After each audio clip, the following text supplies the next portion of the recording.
I think I need to perhaps again go back to my analogy and try to really show what you really mean, and see. I mean, to me, it's perhaps the most difficult thing to really comprehend, to understand that how you can actually explain the complex objects in the universe without including mind and an infinite mind behind that, without including an infinite knowledge behind this process.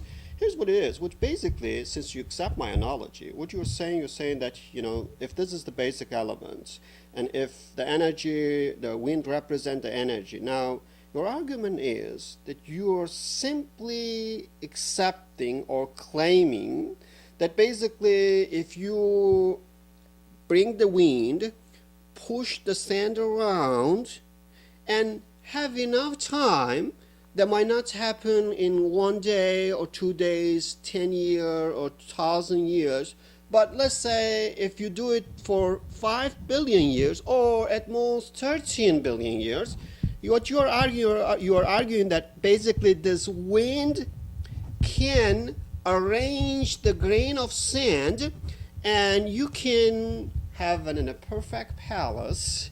You can get an object complex like a computer. You can get an object complex like TV, even more than this. That's what you're saying. Now, I'm saying that is some things you will never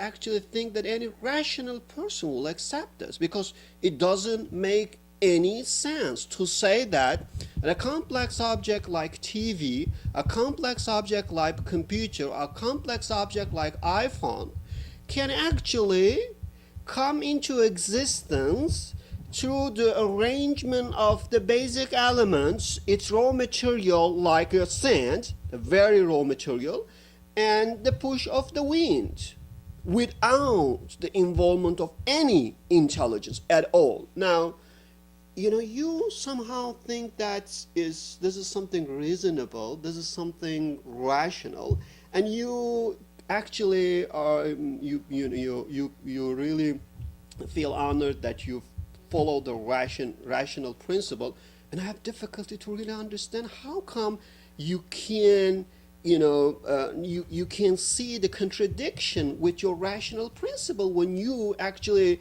see that the analogy and see the reality, and you can still claim it that the universe just happened through this process by itself. Well, you claim that there's a contradiction with my rational principles somewhere in there, and so I challenge you to identify it, and I don't think you have.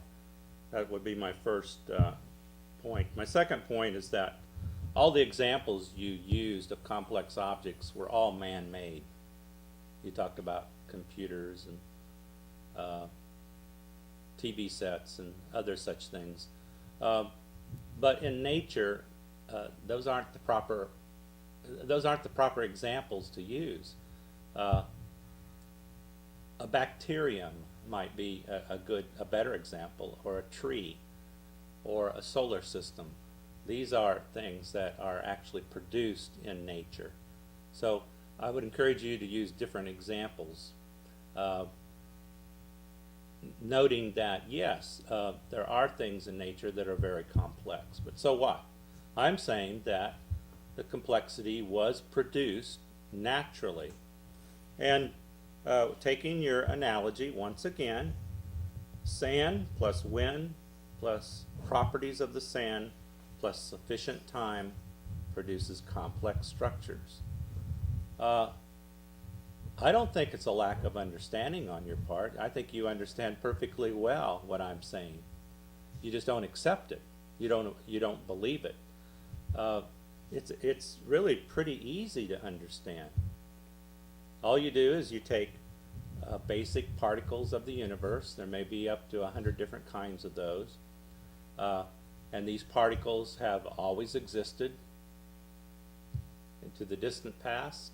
They exist now and will exist into the distant future. To that, you take energy, some kind of power for change, some kind of dynamic process that's also eternal, existing in the past, as far as we can go back, and existing in the future. And you take properties of these basic particles, which allow the particles to interact with one another in reliable ways, such that they bounce off of each other, or they stick together, and they stick together at certain angles. And then you have a lot of time where these particles can interact with one another.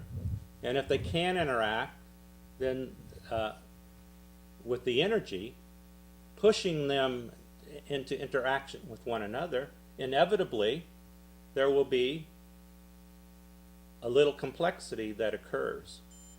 And then that complexity will build up from there. Okay.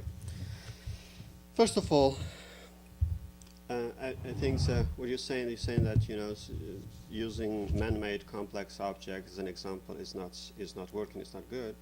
What I'm saying that we are looking at the arrangement and the complexity of arrangement. After all, the man-made complex object is just the arrangement of those very basic particles came out of Big Bang. So just forget about who made this arrangement. When you just look at the object themselves right now, then I think it's fair to say, even when you look at your body, it's fair to say that your eyes is more complex than a camera. And it's fair to say your brain is more complex than any computer. It's fair to say actually even a tiny cell in your every part of your body, or even protein in your cell, is more complex than any man-made factory. So now, I hope that you actually accept those, and you accept that we basically, you know, at least in your body and around us, that we have many complex objects, and they are more complex than what we consider being very complex man-made objects.